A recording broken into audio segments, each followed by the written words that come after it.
খুব সহজে পট্টি দিয়ে কুচিওয়ালা সালোয়ার কীভাবে বানিয়েছি তাই আপনাদের সাথে শেয়ার করব। আর এটি কিন্তু অনেক বেশি টেকসই।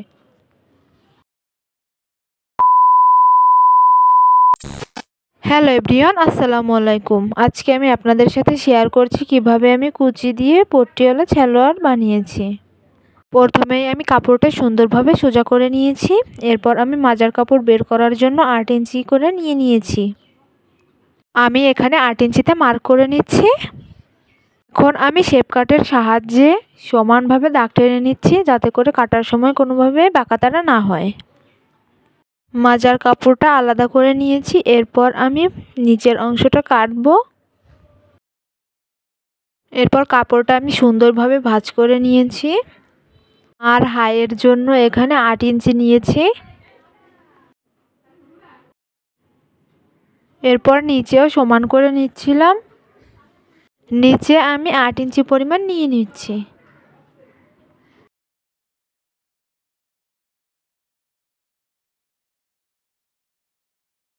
শেপ কাট দিয়ে আমি সমানভাবে দাগ টেনে নিচ্ছি। এখন আমি এটি কাটিং করে নিব।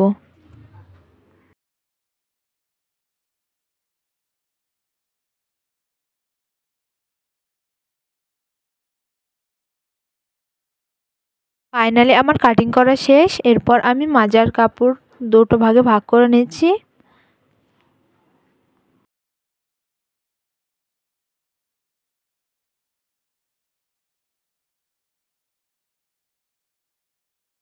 এখন সেলাইয়ের পালা। প্রথমে আমি মাজার কাপড়টা জোড়া দিয়ে দিব। আপনাদের যদি মাজার বাড়তি কাপড় না লাগে তাহলে জোড়া দেওয়ার দরকার নেই।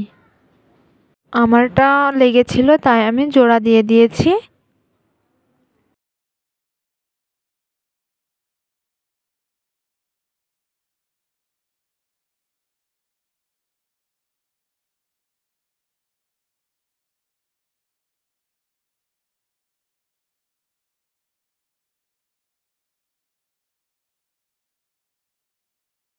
এরপর আমি পট্টিগুলো লাগিয়ে নিব।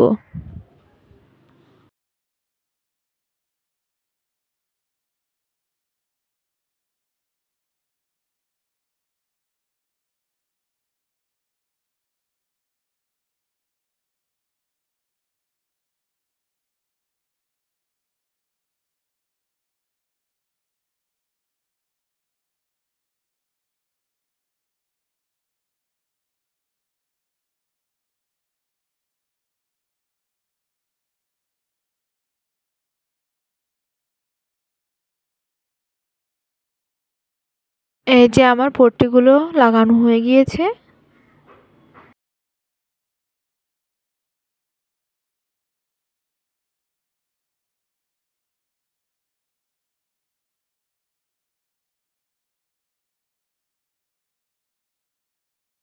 পটির কাপড়টা একটু বাড়তি ছিল তাই আমি সালোয়ারের সাথে সমান রেখে কেটে নিয়েছি বাড়তি অংশটা।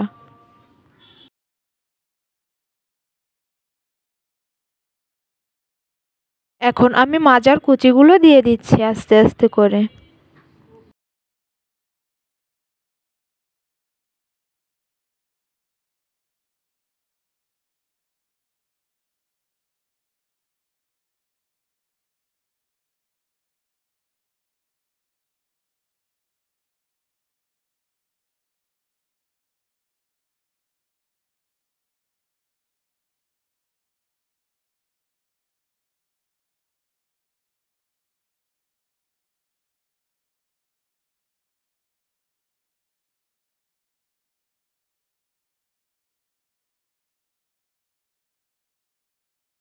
কিছুক্ষণ পর আমার কুচিগুলো দেওয়া হয়ে গিয়েছে। দেখতেই পাচ্ছেন কুচিগুলো কিন্তু অনেক বেশি সুন্দর হয়েছে।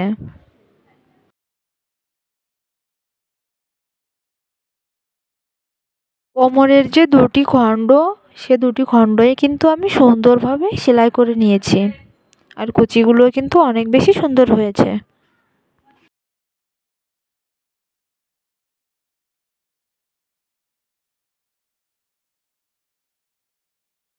এখন আমি হিপের সেলাই দিয়ে দিয়েছি। আর এটি কিন্তু এখন একটি খণ্ডে পরিণত হয়েছে।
এখন আমি সালোয়ারের মোহরের সেলাইটা দিব, তার জন্য দুটোকে এক করে সমানভাবে ভাঁজ করে নিয়েছি।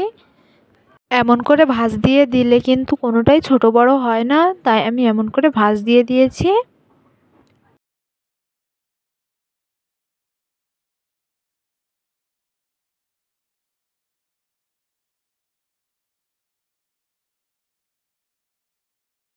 এখন আমি যে পাশের অংশটা সেলাই করব সেটিকে আমি মেশিনের সাহায্যে সুন্দরভাবে চাপ দিয়ে নিচ্ছি।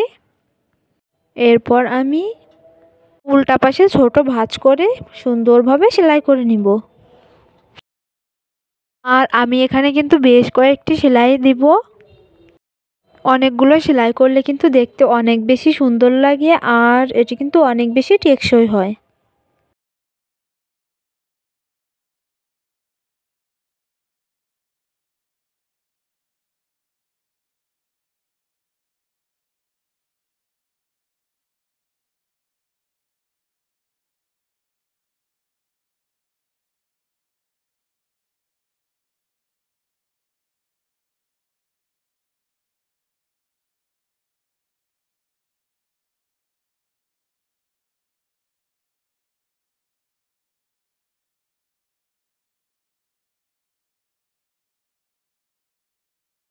কিছুক্ষণ পর আমার সবগুলো সেলাই করা হয়ে গিয়েছে।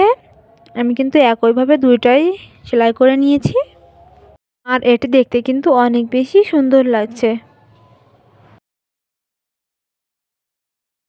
এরপর আমি সালোয়ারের উপরে মাজার যে কাপড়টা সেটিকে আমি সেলাই করে গোল করে নিচ্ছি।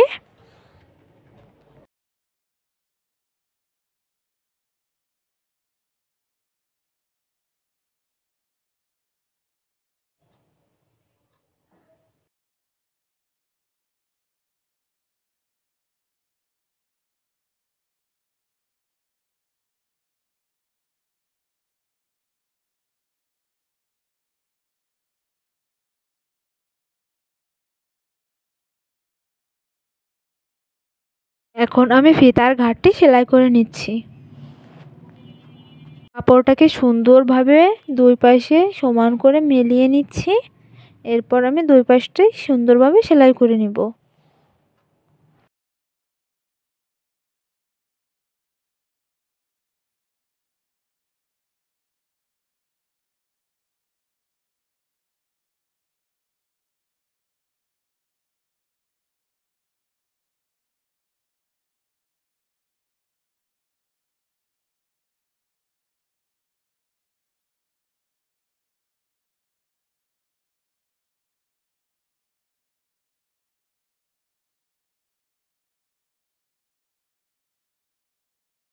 ঘাটটি সেলাই করা হয়ে গিয়েছে, অনেকটা সুন্দর হয়েছে।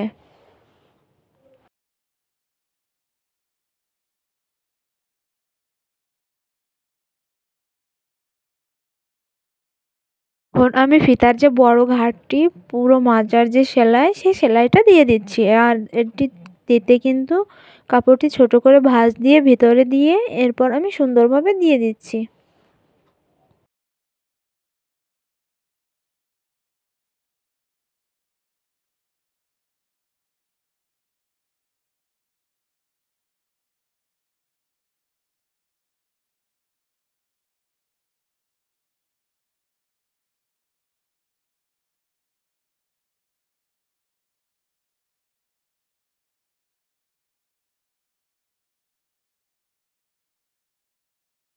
সুন্দরভাবে আমার ঘাটটি সেলাই করা হয়ে গিয়েছে।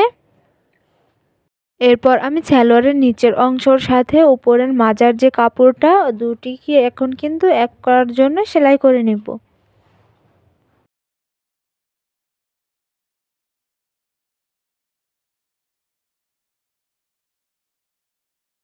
আপনারা দেখতেই পাচ্ছেন স্ক্রিনের উপর আমি কিভাবে সেলাইটা করে নিচ্ছি। কুচির যে অংশটি ওটি আমি নিচে দিয়ে মাজার অংশটি উপরে দিয়ে আমি সুন্দরভাবে সেলাই করে নিচ্ছি।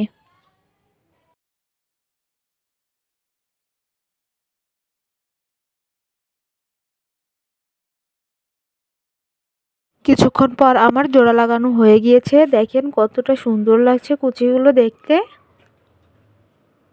আর এই সালোয়ারগুলো কিন্তু অনেক বেশি টেকসই।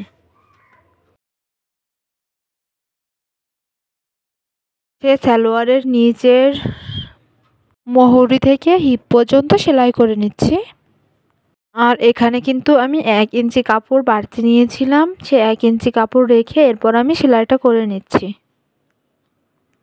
মোহরিতে আমি বারবার ডিপ করে নিচ্ছিলাম যাতে করে কোনোভাবে এখানে সেলাইটা ছুটে না যায়।